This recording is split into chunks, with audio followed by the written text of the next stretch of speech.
ഓം ശ്രീ സായിരാം. ഭഗവാന്റെ തൃപ്പാദങ്ങളിൽ സാഷ്ടാംഗം നമസ്കരിച്ചുകൊണ്ട് എല്ലാവർക്കും സ്വാഗതം. ഭജഗോവിന്ദം അഥവാ മോഹമുദ്ഗരം, അതിൻ്റെ 7ാമത്തെ ഭാഗത്തേക്കാണ് നമ്മൾ പ്രവേശിക്കുന്നത്. 6ഉം 7ഉം ശ്ലോകങ്ങളാണ് എടുക്കാമെന്ന് വിചാരിക്കുന്നത്. യാവത് പവനോ നിവസതി ദേഹേ താവത് പൃച്ഛതി കുശലം ദേഹേ ഗതവതി വായോ ദേഹാപായേ ഭാര്യാ വിഭ്രതി തസ്മിൻ കായേ ഭജ ഗോവിന്ദം ഗോവിന്ദം ഭജ മൂഢമതേ. യാവത് ദേഹേ പവന നിവസതി, എത്ര കാലത്തോളം ദേഹത്തിൽ വായു അഥവാ ജീവൻ കുടികൊള്ളുന്നുവോ, താവത് ഗേഹേ കുശലം പൃച്ഛതി, അത്ര കാലത്തോളം മാത്രം വീട്ടിലുള്ളവരും കുശലം അന്വേഷിക്കുന്നു. ദേഹോപായേ വായോ ഗതവതി, എപ്പോഴാണോ ദേഹം പതിച്ച് പ്രാണൻ അഥവാ വായു ഉള്ളിൽ നിന്നും വേർപെട്ടു പോകുന്നത്, അപ്പോൾ തസ്മിൻ കായേ ഭാര്യ ബിഭ്രതി, ഏറ്റവും അടുത്തവളായ ഭാര്യ പോലും ആ ദേഹത്തെ അപ്പോൾ ഭയപ്പെടുന്നു.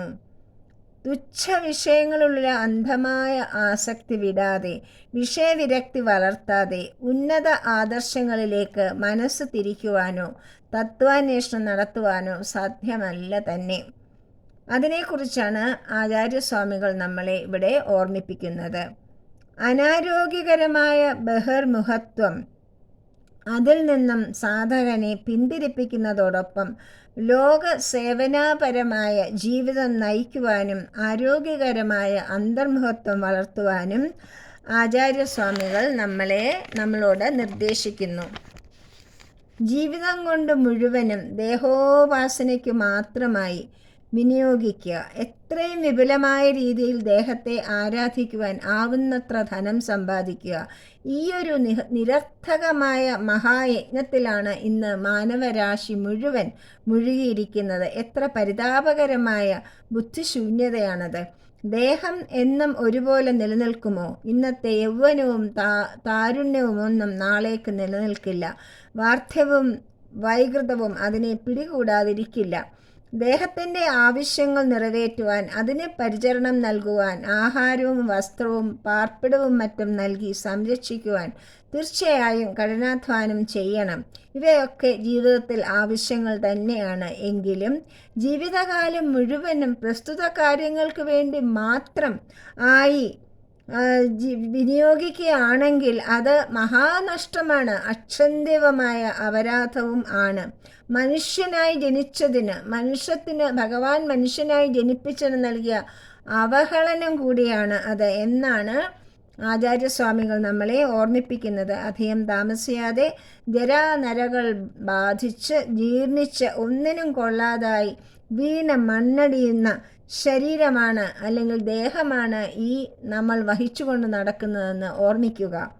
ദേഹത്തിന് വേണ്ടി ജീവിക്കുക, ദേഹമാണ് പരമപ്രധാനം എന്ന് കരുതി ജീവിക്കുക എന്നത് ഒരു രാക്ഷസ സംസ്കാരമാണ്, അസുര സംസ്കാരമാണ്. അസുര രാജാവായ വിരോചനൻ ബ്രഹ്മദേവന്റെ ജ്ഞാനോപദേശം കേൾട്ടിട്ടു പോലും ദേഹമാണ് ആത്മാവ്, ദേഹം തന്നെ സത്യം, ദേഹപൂജ തന്നെ മഹാപൂജ, അതിൽ കവിഞ്ഞൊന്നുമില്ല എന്നാണ് വിശ്വസിച്ചത്. ദേഹത്തോടുള്ള അമിതമായ അഭിനിവേശവും നിരർത്ഥകമായ അഭിമാനവും ദൂരീകരിക്കാൻ ഉപകരിക്കുന്ന ഒരു വിചാര പദ്ധതി ഈ ശ്ലോകം അതിസമർത്ഥമായി ആവിഷ്കരിക്കുന്നു. ഒരു ചത്ത മൃഗത്തിൻ്റെ ജഡശരീരം കൊണ്ട് എന്തെങ്കിലും പ്രയോജനം കാണും, പക്ഷേ മനുഷ്യൻ്റെ ശവശരീരത്തിന് ഒരു ഉപകാരവുമില്ല. മാത്രമല്ല മഹാ ഉപദ്രവം ഉണ്ട് താനും. ജുഗുപ്സാവഹമായ ഒരു മലിന ഭാണ്ഡമാണ് മനുഷ്യ ശരീരം. അതിനെ സംരക്ഷിക്കുവാനും പോഷിപ്പിക്കാനുമായി രാപ്പകൽ തൻ്റെ ജീവിതം വ്യർത്ഥമാക്കുന്നത് എത്ര ബുദ്ധിശൂന്യതയാണ്. പ്രാണൻ പോയാൽ പിന്നെ ഏറ്റവും വേണ്ടപ്പെട്ടവളും നമ്മൾ കരുതുന്ന ഭാര്യ പോലും നമ്മളെ ഭയപ്പെടുന്നു എന്നാണ് ആചാര്യസ്വാമികൾ നമ്മളെ ഓർമ്മിപ്പിക്കുന്നത്. അതുകൊണ്ട് ദേഹത്തിന് അമിതമായ പ്രാധാന്യം കൊടുക്കാതെ അതിന് വേണ്ടത്ര പ്രാധാന്യം മാത്രം കൊടുത്തുകൊണ്ട് ആധ്യാത്മികമായി ഉന്നതിയിലേക്ക് എത്തുവാനുള്ള പരിശ്രമങ്ങൾ ചെയ്യണമെന്നാണ് ആചാര്യസ്വാമികൾ നമ്മളെ അനുസ്മരിപ്പിക്കുന്നത്. ശ്ലോകം 7.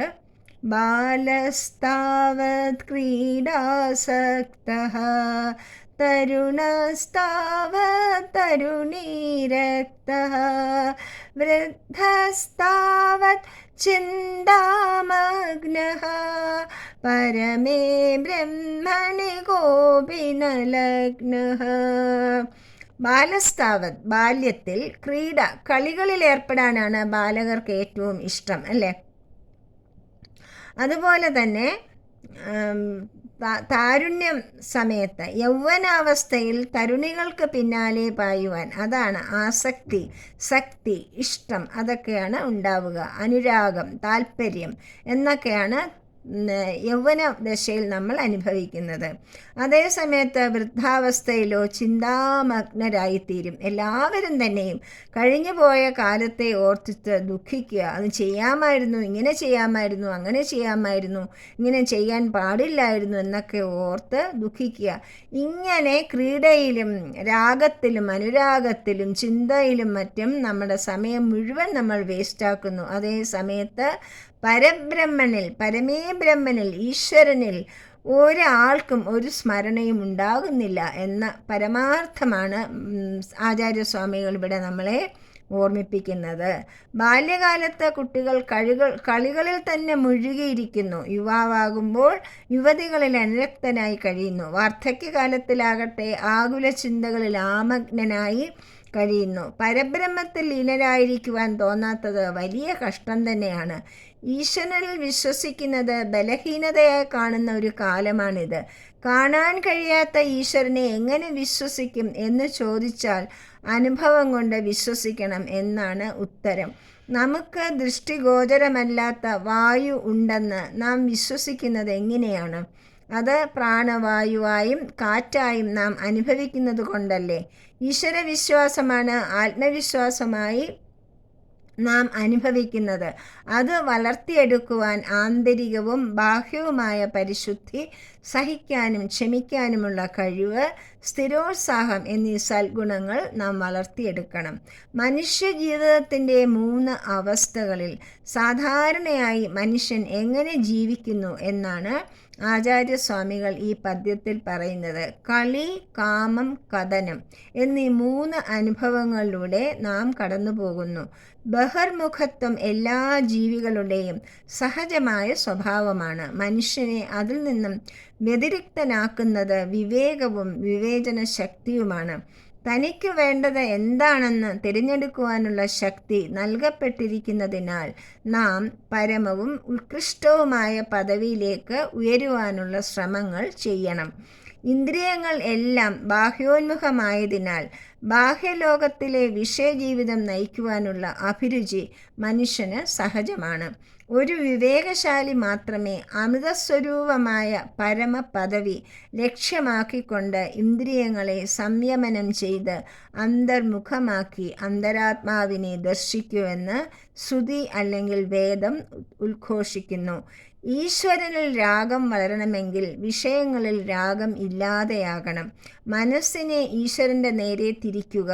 അങ്ങനെ ശോകമോഹ കലുഷിതമായ തുച്ഛ വിഷയങ്ങളിൽ നിന്നും സാവധാനം പിന്തിരിയുക.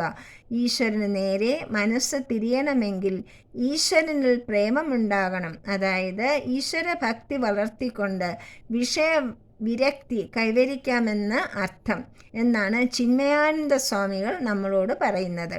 ഭഗവാൻ ശ്രീ സത്യസായി ബാബ ഉപദേശിക്കുന്ന ദൈവപ്രീതി, പാപഭീതി, സംഘനീതി